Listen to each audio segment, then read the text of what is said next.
नमस्कार दोस्तों, मैं डॉक्टर प्रियंका। आज हम बात करते हैं AIPGT की प्रिपरेशन के बारे में। जैसे कि आपने मेरे लास्ट 2 वीडियोस में देखा होगा, जिसमें चरक पूर्वाध के परिचय के बारे में हमने वीडियो बनाया है। तो अगर जिन्होंने नहीं देखा है तो उसका लिंक मैं डिस्क्रिप्शन बॉक्स में मेंशन कर दूंगी। आप वहां से लिंक के थ्रू आप देख सकते हैं। अगर आप AIPGT की प्रिपरेशन कर रहे हैं तो ये वीडियोज़ आपके लिए बहुत हेल्पफुल होने वाली हैं। इसमें मैंने वही चीज़ के बारे में डिस्कस किया है जो कि टॉपिक्स मेन हैं, जिनको आपको जानना चाहिए। इसके अलावा आपको कुछ अलग पढ़ने की ज़रूरत नहीं है। तो आज की वीडियो से हम स्टार्ट करेंगे सूत्र स्थान के फर्स्ट चैप्टर को लेंगे। तो आज हम चरक पूर्वाध के चैप्टर फर्स्ट से स्टार्ट करेंगे। इसको भी मैंने थोड़े थोड़े भाग में डिवाइड किया है ताकि एकदम आपको चीज़ें से एकदम दिमाग में ना डालूं, थोड़ा थोड़ा करके आप उसको रीड आउट करते रहें ताकि सब चीज़ें आपको क्लियर रहें। तो चलिए दोस्तों, बिना किसी देरी के स्टार्ट करते हैं वीडियो। उससे पहले अगर आप मेरे चैनल पर नए हैं तो चैनल को लाइक, शेयर, सब्सक्राइब करना ना भूलें और बेल आइकन को प्रेस करें ताकि मेरी हर वीडियो का नोटिफिकेशन सबसे पहले आपके पास पहुंचे। तो चलिए दोस्तों, बिना किसी देरी के स्टार्ट करते हैं वीडियो। सूत्र स्थान, जिसका कि प्रथम अध्याय है जो वह है दीर्घम जीवितीय अध्याय। तो फर्स्ट चैप्टर नेम है दीर्घम जीवितीय अध्याय। सूत्र स्थान को हम श्लोक स्थान भी कहते हैं। श्लोक स्थान कहाँ पे बोला गया इसको? चरक सूत्र के 30 चैप्टर के 34 श्लोक में। तो प्रथम सूत्र की अगर हम बात करें तो अथातो दीर्घम जीवितीय अध्यायम व्याख्यासाम। तो ये चरक सूत्र का प्रथम अध्याय का प्रथम श्लोक है।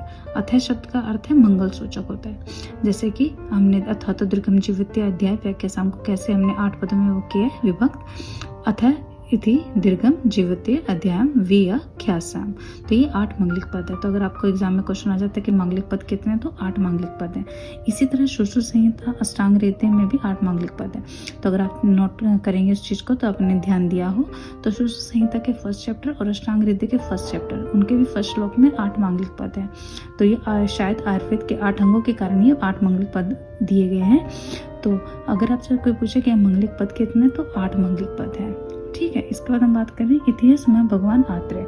चरक सूत्र के फर्स्ट अध्याय के 2nd श्लोक है, उसमें भगवान आत्रेय का वर्णन किया है। इसके बाद हम बात करें दीर्घम जीवितीय अन्विंशम भरद्वाज उपमागत इंद्र उग्रतपा बुद्ध शरण्य करेश्वरम। ठीक है। भारद्वाज उग्रतपा देवराज इंद्र से ज्ञान प्राप्त किए, क्योंकि जैसे मैंने आपको पुरानी वीडियो में बताया था, देवराज इंद्र जी के गुरु थे जो वो थे बृहस्पति देव जी। तो वो भरद्वाज जी के पिता थे। तो इस कारण उन्होंने अपने गुरु के बेटे को, उनके भारद्वाज जी को इंद्र से आयुर्वेद का ज्ञान प्राप्त हुआ। तो अगर इससे आगे हम बात करें आयुर्वेद अवतरण के, तो चरक संहिता अनुसार आयुर्वेद अवतरण की हम बात करते हैं तो ब्रह्मा जी ने दक्ष प्रजापति जी को, दक्ष प्रजापति जी ने अश्विनी द्वय को, उन्होंने इंद्र को और इंद्र से भारद्वाज को। तो इसको आप ऐसे याद रख सकते हैं, बड़े आयुर्वेद अवतरण बहुत बड़ा है, मीन्स बड़ा ही से याद रखो। ब्रह्मा, दक्ष प्रजापति, अश्विनी द्वय, इंद्र। इंद्र से आपको पता लग गया, इंद्र ने अपने गुरु के बेटे यानी कि भारद्वाज जी को ये ज्ञान प्राप्त किया था। तो अगर आयुर्वेद उसमें एग्जाम में क्वेश्चन आता है कि 4 देव उपदेशक आचार्य कौन है आयुर्वेद के, तो ये 4 उपदेशक आचार्य हैं बड़े, ब्रह्मा, दक्ष प्रजापति जी, अश्विनी द्वय और इंद्र जी। तो ये क्वेश्चन बहुत इंपॉर्टेंट है। अगर आपसे पूछा जाए आयुर्वेद के 4 देव उपदेशक आचार्य कौन है, तो ये है। ठीक है। हम बात करते हैं संभाषा परिषद की। जैसे मैंने आपको बताया था कि संभाषा परिषद हुई है, जैसे कि सूत्र स्थान के 4 चैप्टर्स की, शारीर स्थान के 2 की, है ना, कल्प सिद्धि ऐसे करके। तो इसमें संभाषा परिषद हुई है इस चैप्टर में। तो मैंने अब मेंशन भी किया था दीर्घम जीवितीय अध्याय। तो अगर आपने किसी ने वो वीडियो नहीं देखा तो बैक वीडियो में जा सकता है, जिसका लिंक मैं डिस्क्रिप्शन बॉक्स में मेंशन कर दूंगी। तो इस चैप्टर में भी संभाषा परिषद हुआ है। तो विषय था आयुर्वेद अवतरण। ठीक है। स्थान था हिमालय। ऋषि संख्या वैसे पूछे नहीं जाती, बट फिर भी उसको नोट डाउन करके 53 हमने यहाँ पे लिखी है। ठीक है। तो समेता पुण्य कारमान पार्श्व हिमवत शुभे। तो चरक सूत्र के पहले चैप्टर के 7वें श्लोक में ये बात बोली है। तो वैसे तो ऋषि संख्या कभी आई नहीं है, 16 ईयर्स के प्रीवियस वो भी देखे एग्जाम पेपर, तो उनमें भी इस बारे में बात नहीं हुआ है। तो ये क्वेश्चन आना मुश्किल है, बट लेकिन ये याद रखना कि संभाषा परिषद दीर्घम जीवितीय अध्याय में हुआ है। इसका हम बात करें तो आरोग्य की, धर्म अर्थ काम मोक्षना आरोग्य मूलम उत्तम। ठीक है।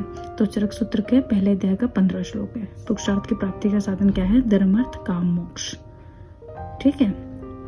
वह इंद्र के प्रिय है, इंद्र जी के। तो इंद्र जी को सहस्राक्ष बोलते हैं, जिनकी 1000 आंखें हैं। सहस्राक्ष सचिपति, सची जी के पति थे। इनकी वाइफ का नाम सची था। शक्र सभी ग्रहों के मालिक। बलहंतर जिनका वज्र शक्ति थी, तो बलहंतर है। सुरेश्वरम ठीक है। उसके बाद है शतक्रतु, तो ये इंद्र के पर्याय आपको याद रखने हैं, 6 पर्याय हैं इंद्र जी के, ठीक है। ऐसे भी एग्जाम में आ सकते हैं कि सुरेश्वरम किसका पर्याय है, ठीक है, बलहंतर किसका, शतक्रतु, सच्चिपति, तो ऐसे करके आपको ये याद रखने हैं। अब बात करते हैं त्रिसूत्र या त्रिस्कंध की।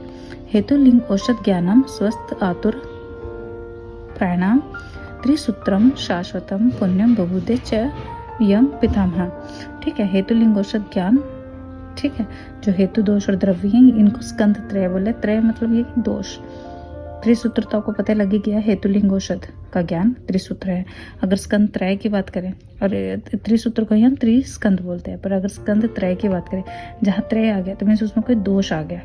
जैसे त्रिस्कंध था, सबके आगे त्रि सबके आगे था, त्रिसूत्र त्रिस्कंध, पर इसमें त्रय पीछे आ गया तो मीन्स उसमें दोष आ गया। तो हेतु दोष द्रव्य में दोष आ गया, तो इसमें कर्म में उल्टा बना गया, तो दोष ऐसे आप याद रख सकते हैं, ठीक है। अब है षट पदार्थ का क्रम।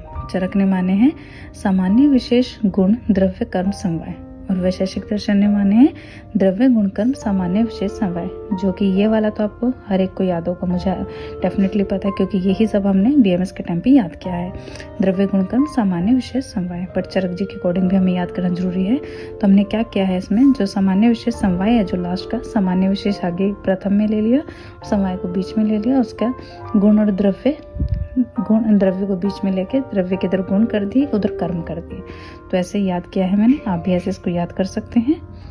इसके बाद हम बात करते हैं, ठीक है, अग्निवेश जी की हम बात करते हैं। बुद्धि विशेषस्थ त्रासीन उपदेशांतर मुने तंत्रस्य कर्ता प्रथम अग्निवेशो ये तो अभवत। चरक सूत्र के फर्स्ट अध्याय के 32वां श्लोक का आंसर है ये। सभी शिष्यों में से अग्निवेश प्रथम तंत्रकर्ता थे, क्योंकि ये सभी शिष्यों में श्रेष्ठ थे, तो इसलिए प्रथम तंत्र करता थे। अग्निवेश आदि ऋषियों में बुद्धि, सिद्धि, मेधा, धृति, स्मृति, क्षमा, दया, कीर्ति, ये सब 8 रूप देवताओं ने प्रवेश किए, ठीक है। तो अगर पूछेंगे कि कितने ज्ञान देवताओं ने प्रवेश किया अग्निवेश आदि ऋषियों में, तो 8 ज्ञान, बुद्धि, सिद्धि, मेधा, धृति, स्मृति, क्षमा, दया, कीर्ति रूप, ठीक है। अब आयुर्वेद की परिभाषा। हिता हितम सुखम दुखम आयुस्तस्य हिता हितम मानम चतच यत्रोक्तम आयुर्वेद स उच्यते। चरक सूत्र के फर्स्ट चैप्टर के 41 श्लोक है ये। तो आयु के प्रकार तो आपको अच्छे से पता ही होगा सभी को, अहितायु, हितायु, अहितायु, सुखायु और दुखायु। अब बात करते हैं आयु की, तो वो आयु के प्रकार थे और वो आयुर्वेद की परिभाषा थी, ठीक है। तो अब आयु की अगर हम बात करें तो शरीर इंद्रिय सत्वात्म संयोगोधारी जीवितम नित्यक्ष अनुबंधश्च प्राय उच्यते। चरक सूत्र के फर्स्ट अध्याय का 42 श्लोक। आयु के पर्याय कौन कौन से हैं, धारी, जीवतम, नित्यग, अनुबंध, चेतनावृत्ति, ठीक है। तो ये आयु के पर्याय हैं, ठीक है। अब काल भेद से अगर बात करें तो 2 टाइप के, नित्यक या अवस्थिक। कालो ही नित्यक्ष अवस्थि कश्य, ठीक है। तो ये चरक विमान स्थान के फर्स्ट चैप्टर के 21वां श्लोक है। तो काल भेद से अगर आयु के प्रकार देखें तो नित्यक और अवस्थी है। उसके चरक सूत्र के अकॉर्डिंग देखें तो धारी, जीवितम, नित्यक, अनुबंध, चेतनावृत्ति, ठीक है। इसके बाद हम बात करते हैं कि 2 भेद की, अनुबंधे और अनुबंध। अनुबंध विशेष कृतस्तु बहुविधो दोष भेद। चरक विमान का ये 6 चैप्टर का 11वां श्लोक है।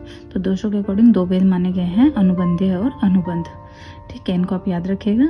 उसके बाद आते हैं बात तस्य आयुषो पुण्यतम वेदो वेदा विदम मत है, ठीक है। चरक सूत्र का फर्स्ट चैप्टर का 43 श्लोक है। तो अकॉर्डिंग टू चरक सभी वेदों में आयुर्वेद उत्तम है, ये आप सभी अच्छे से भलीभांति जानते हैं। तस्य आयुषो पुण्यतम वेदो वेदा विदम मत है। आपको क्वेश्चन इस फॉर्म में भी आ सकता है कि तस्य डैश पुण्यतम वेदो वेदा विदम मत, तो आपको ये याद रखना आयुर्वेद उत्तम तो आयुष है, ठीक है दोस्तों। इसी तरह तो मैंने यहाँ पे ख़त्म कर दिया है, जिससे कि आपको थोड़ा थोड़ा करके मैं सब चीज़ें आपको पढ़ाऊँ इस चीज़ के बारे में। एकदम सब चीज़ें नहीं करूँ, तो आप कंटिन्यूटी मेंटेन रखिएगा। जितना मैं पढ़ा रही हूँ बस उतना आप डेली पढ़ते जाइए, उतना आपके लिए सफिशेंट है। उसके बाद आप खुद क्वेश्चन इसमें देखेंगे कि सब क्वेश्चन आपको इन्हीं चीज़ों में से आए हैं। तो कोई हम एक्स्ट्रा नहीं पढ़ रहे हैं, जो इम्पोर्टेंट है उसके बारे में हम यहाँ पे डिस्कशन कर रहे हैं। तो इसी तरह मैं अपना ये चरक सूत्र स्थान का फर्स्ट चैप्टर का फर्स्ट पार्ट कंप्लीट करती हूँ। तो मैंने इसको 3 पार्ट्स में डिवाइड किया है। तो फर्स्ट पार्ट आज हमने इसका कंप्लीट कर दिया। तो इसी को आप अच्छी तरह से पढ़िए।